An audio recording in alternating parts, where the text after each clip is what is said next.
I was going to ask you, you mentioned about low life, and how long has it been going on for now? 17 years. Do you ever think about winding it up, Bill? Yeah. You do? Yeah. Every morning when you look in the mirror.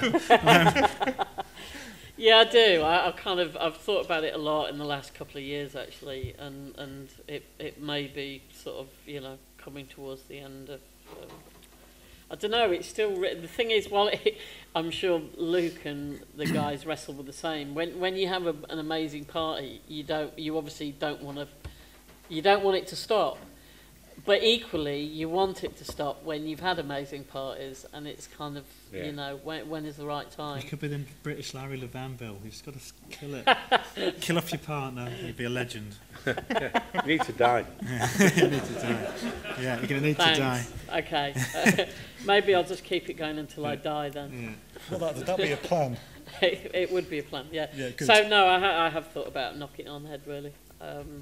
And we may possibly do it not in the not too distant future. Yeah, I'd like to sort of stop it when it's still really good. But when you end a party and it's brilliant, you kind of think, why are we stopping this?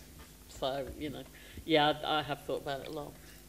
So I'd ask you about back to basics. Why do you think it's, you know, what's the secret of its longevity?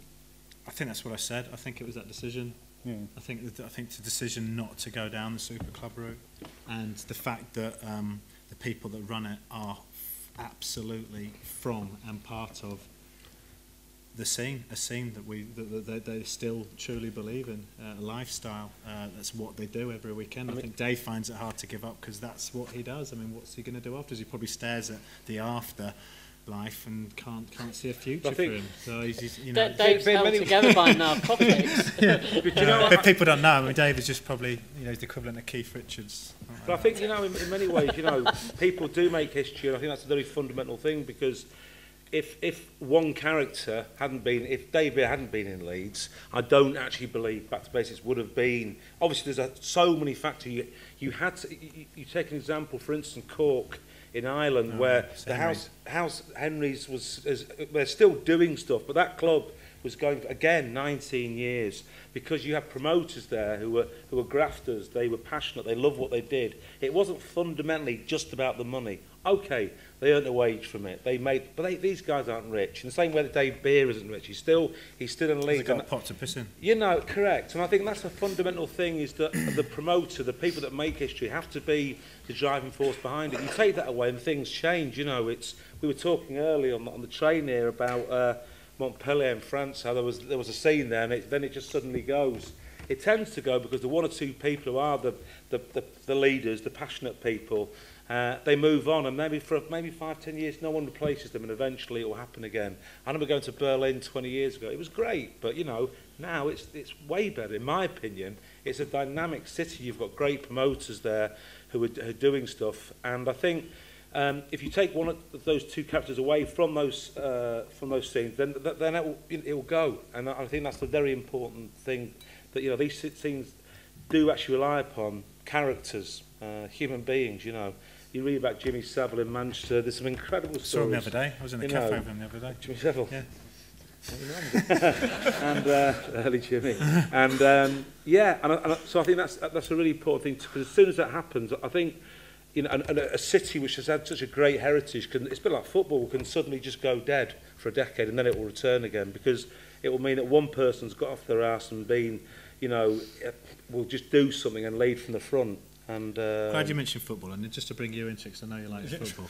I mean, going back to the scene, I think that was, and you mentioned it early on as well.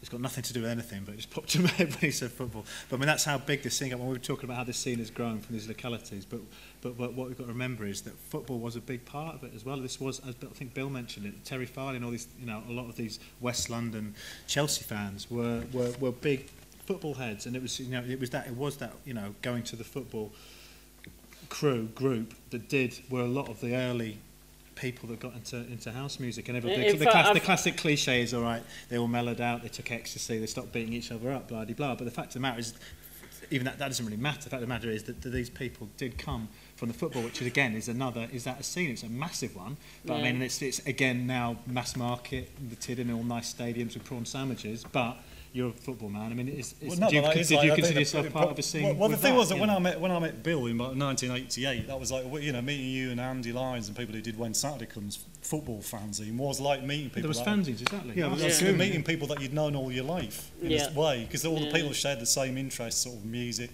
It's like, you know, that and it was like a little. It was weird that football then was like a little secret world, wasn't it? Yeah, I mean, because if you said to people that you'd been to football, they looked at you like you were a maniac. Most people, didn't they? Yeah. My friends on the continent still do. When you go to DJ somewhere like Spain or something, they've got that image of like English football hooligans. So I want to watch the game before the gig, and they're like, you're into football? They just don't do it. It's like you're into that, you know. Well, that was like an English thing, you know. But that came back to that thing as well about, you know, you either like football or you like music. There was a period in the 70s when that was true, wasn't it? You couldn't like both again. You know, so that was the two things were separate. Yeah. But in a way, like the Premier League now, sorry to carry on, is like a super club. Exactly. That's what it is. That's why I think it's so interesting. Why I brought it up right at the start. We said, well, it's what, you know, if we are talking about what scenes are, and it's a much broader thing. Maybe just obviously everyone channels into the music thing, but. Well, in many ways, it's an exciting thing as well, because really, you know, the football, like music, recreates all the conditions where there has to be a reaction. There has to be a revolution, a counter-revolution against what's going on. People either stop, you know, people are stopping going to the big matches. It's all becoming 3 or 4 clubs. It's a monopoly. All those things happen in music, art, football, whatever. It's the same process, and then people react against it again. So, and then, you know, then that cycle starts again. And when that happens, I don't know. You know, it's. That's impossible. Well, something that struck me just about what you were saying is about the individuals and the way that they help create a scene, you know, and that's easier in small towns. You know, I'm from Middlesbrough, and Middlesbrough's greatly changed in the last 10 years because of the influence of about 4 people, basically. You know, the blokes who started Psyche and, you know, those things. Those 4 people, Graham Ramsey, people like that, they've changed Middlesbrough completely. It seemed to me. From 1976 to now, and that was something that 4 or 5 people could do that in a place like Middlesbrough, but not in London.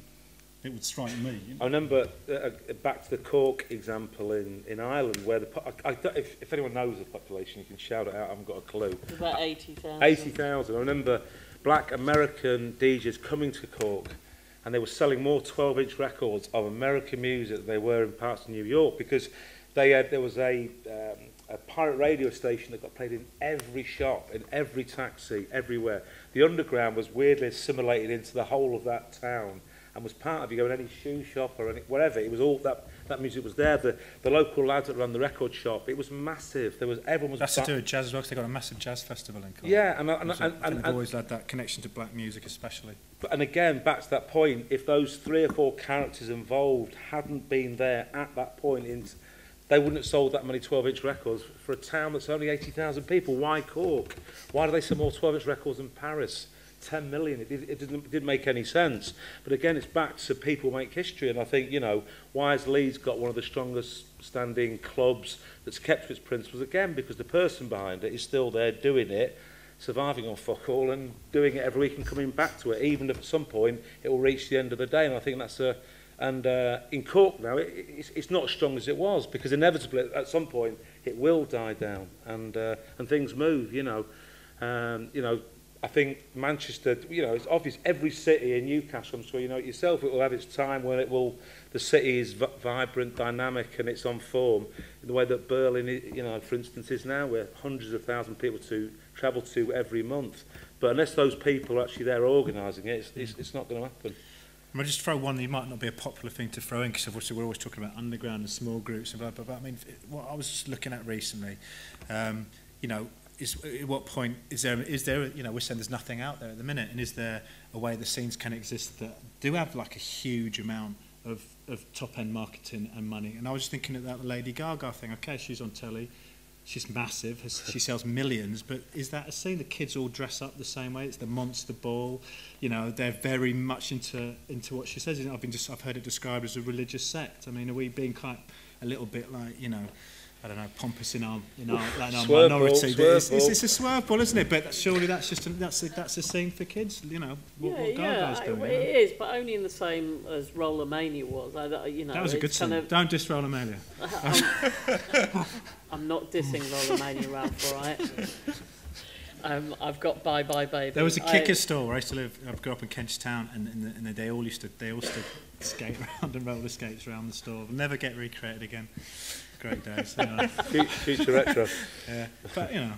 But I mean, the same thing was true of heavy metal as well, isn't it? Yeah. I mean, because that was they must, you know, those bands sold tons. You know, they sold tons of records, and you know, you used to go to the City Tavern in Newcastle, and so that was all that was on the jukebox was heavy metal. You know, everyone in there in studded jackets. Well, those people are still there. You know, if the Scorpions play in Newcastle, cult. but all those people are Saxon people. massive That's one. so, you know, yeah. They're held together by oil.